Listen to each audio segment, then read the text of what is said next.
Italy में पुनर्जागरण क्यों हुआ? आज बच्चों हम इसके बारे में जानेंगे कि सर्वप्रथम इटली में ही पुनर्जागरण क्यों हुआ।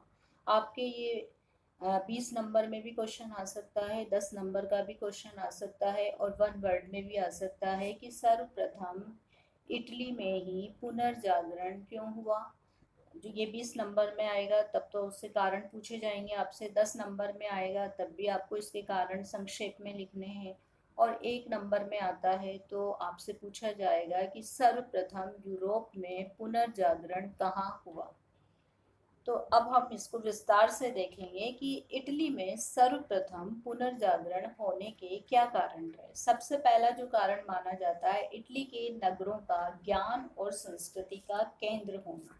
अब बच्चों आपको पहले भी बताया मैंने पुनर्जागरण के कारणों में कि जब कुस्तुनतुनिया पर तुर्कों का आधिपत्य हो गया तो यहाँ पर रहने वाले जो विद्वान थे, यूनानी विद्वान, वो अपने ग्रंथों के साथ सर्वप्रथम जिस स्थान पे गए वो स्थान था इटली। इटली के रोम, फ्लोरेंस, वेनिस, मिलान नगरों में ये विद्वान एकत्रित हुए। उनके यहाँ आने से बड़े बड़े विश्वविद्यालयों की स्थापना हुई। इन शैक्षणिक केंद्रों के माध्यम से यूनानी व रोम के विद्वानों में विचारों का आदान प्रदान आरंभ हुआ। दूसरा कारण माना जाता है मानवतावाद का केंद्र होना या लोरेंजो का सहयोग। लोरेंजो एक व्यक्ति का नाम है जो एक धनी व्यापारी था, इटली के धनी पुरुषों में एक था और पुनर्जागरण को विकसित करने में या उसको प्रचारित और प्रसारित करने में इसकी महत्वपूर्ण भूमिका थी। इन वह फ्लोरेंस का व्यापारी था और अपने धन की सहायता से वो फ्लोरेंस की शासन व्यवस्था को संचालित करता था। उसने फ्लोरेंस को सुंदर उद्यानों, भव्य प्रासादों से अलंकृत किया।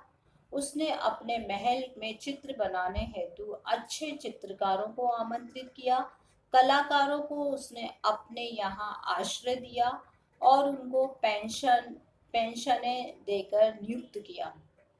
उसके इन प्रयासों का ही फल था कि फ्लोरेंस नवीन कला का केंद्र तथा पुनर्जागरण में अपूर्व सहयोग देने वाला नगर बन गया। लोरेंजो ने यूनानी पांडुलेखों का लैटिन भाषा में अनुवाद करवाकर पुनर्जागरण में अपना सहयोग प्रदान किया। इन्हीं कारणों से वेनिस उस समय इटली का एथेंस बन गया था। तो आपके प्रश्न ये भी आ सकता है इटली का एथेंस कहा जाता है, तो इटली का एथेंस फ्लोरेंस को कहा जाता है। इटली का एथेंस फ्लोरेंस को कहा जाता है। और ये भी आ सकता है लोरेंजो कौन था, एक धनी व्यापारी था जिसने पुनर्जागरण में अपना महत्वपूर्ण योगदान दिया। अब बच्चों हम देखेंगे इटली के धनी नगर। इटली के धनी नगरों के नाम आपने पहले भी पुनर्जागरण के कारणों में पढ़े हैं कि इटली में जो नगर बनाए गए थे जिनमें यूनानी विद्वान आकर रहने लगे थे, इनमें लिस्बन, फ्लोरेंस, मिलान, वेनिस, हैम्बर्ग प्रमुख थे। इन नगरों में चित्रकला, स्थापत्य कला का जो निखार इटली के नगरों में हुआ था। संत पीटर का गिरजाघर रोम नगर में निर्मित हुआ था, जो आज भी विश्व का एक आश्चर्य बना हुआ है। इसके अलावा इटली के नगर यूनान और पश्चिम एशियाई देशों के सर्वाधिक समीप पड़ते हैं। पुनर्जागरण आंदोलन ने अंत में सहारा तो प्राचीन सभ्यता का ही लिया था। प्राचीन सभ्यता रोम के नगरों में कभी पूर्णतः नष्ट नहीं हुई। इस कारण भी इस आंदोलन को इटली के नगरों से महान सहयोग मिला। तो इटली के धनी नगरों के नाम आएंगे बच्चों आपके 1 वर्ड में। कौन कौन से नगर थे जो प्रमुख रूप से, उनके नाम लिखिए तो आप लिख दीजिएगा। अब हम देखेंगे इटली का मानवतावाद का केंद्र होना। फ्लोरेंस में उस समय मानवतावाद का केंद्र होना। तो मानवतावादी जितने भी विचारक थे वो सब इटली में ही निवास करते थे। जैसे आपको मैं नाम बताती हूँ, माइकल एंजेलो, मैकियावली, राफेल, दाते, पेट्राक। पेट्राक का तो जन्म ही, पेट्राक मानवतावाद का जन्मदाता भी पेट्राक ही माना जाता है। दांते इटली के पुनर्जागरण का प्रारंभ करने वाले माने जाते हैं। तत्कालीन विद्वानों में इरास्मस का नाम प्रमुख है। इसके बारे में हम विस्तार से आगे देखेंगे। जो पुनर्जागरण का प्रथम महाकवि माना जाता है वो दांते को माना जाता है, जिसने डिवाइन कॉमेडी लिखी। और उस पुस्तक की विषय सामग्री जो थी, मध्ययुगीन रूढ़िवादी भावनाओं व सामंतों के नैतिक पतन पर उसने प्रहार किया। फिर हम देखेंगे पोप निकोलस पंचम का सहयोग। ये पोप निकोलस पंचम संत पीटर के गिरजाघर का निर्माण करने वाले हैं और इनके द्वारा वेटिकन पुस्तकालय की स्थापना भी की गई थी और लगभग समस्त रोम का निर्माण इनके द्वारा करवाया गया था।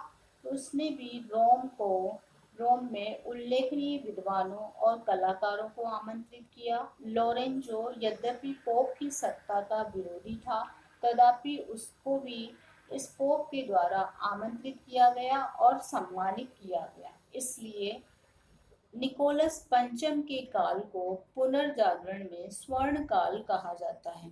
अब आपके वन वर्ड में एक प्रश्न और तैयार होता है कि किस पोप के काल को पुनर्जागरण का स्वर्ण काल कहा जाता है। तो आपको आंसर देना है पोप निकोलस पंचम के काल को। परंतु पुनर्जागरण आंदोलन का प्रबल समर्थक होते हुए भी पोप विचारों से मध्ययुगीन था। तुर्कों के विरुद्ध धर्म युद्ध को आयोजित करने में भी उसका महान हाथ था। इसकी भांति ही दूसरा पोप पियूस द्वितीय भी मानवतावादी था तथा पुनर्जागरण का प्रबल समर्थक था। इस कारण यह भी निकोलस के उपरांत इस आंदोलन को अपना सहयोग प्रदान करता रहा। फ्लोरेंस नगर का सांस्कृतिक केंद्र होना। फ्लोरेंस हमने पहले भी देखा, इसके बारे में बार बार फ्लोरेंस का जिक्र आ रहा है। लोरेंजो भी यहीं का निवासी था। तो ये जो फ्लोरेंस नगर था इटली का एक प्रमुख नगर था। इस समय यहाँ शांति थी, अतः यहाँ साहित्य और कला का विकास सुगमता से हुआ। मानवतावादी विद्वानों का केंद्र भी यही नगर था। लोरेंजो भी इसी नगर का निवासी था। वह स्वयं कला प्रेमी था। कई मानवतावादी विद्वान व कलाकार उसके संरक्षण में पलते थे। इन सब का परिणाम ये हुआ कि फ्लोरेंस संपूर्ण यूरोप की बौद्धिक राजधानी बन गया। इस नगर की आर्थिक समृद्धि ने कलाकारों के लिए अच्छी भूमिका तैयार कर दी। इटली में पुनर्जागरण का श्री गणेश करने वाला प्रथम व्यक्ति दांते ही था। उसका जन्म भी फ्लोरेंस में हुआ था। धर्म युद्धों से लौटने वालों के द्वारा इटली को अपना केंद्र बनाना। धर्म युद्धों से, धर्म युद्ध हमने पहले पढ़ा। धर्म युद्ध क्या थे?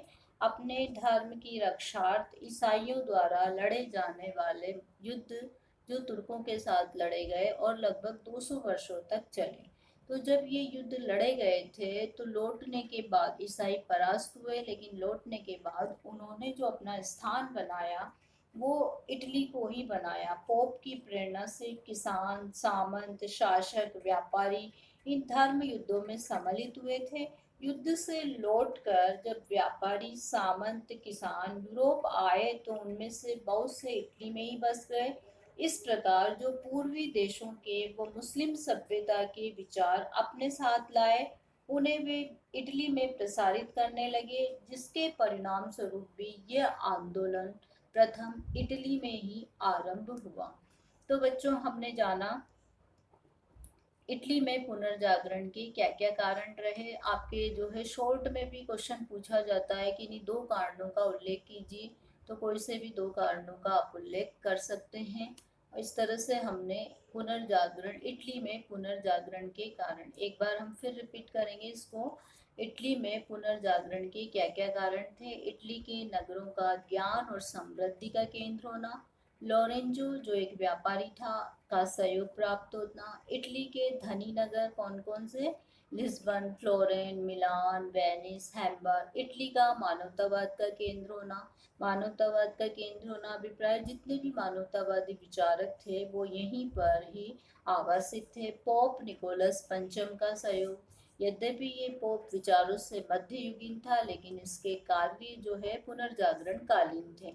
फ्लोरेंस नगर का सांस्कृतिक केंद्र होना, फ्लोरेंस नगर की जो है महत्वपूर्ण भूमिका रही क्योंकि शांतिपूर्ण प्रदेश था और यहाँ पे कला का पूर्ण विकास हुआ। रोम का लैटिन साहित्य का केंद्र होना, धर्म युद्धों से लौटने वालों के द्वारा इटली को अपना केंद्र बनाना। तो इस तरह से पुनर्जागरण, इटली में पुनर्जागरण के कारणों का हमने विस्तार से अध्ययन किया।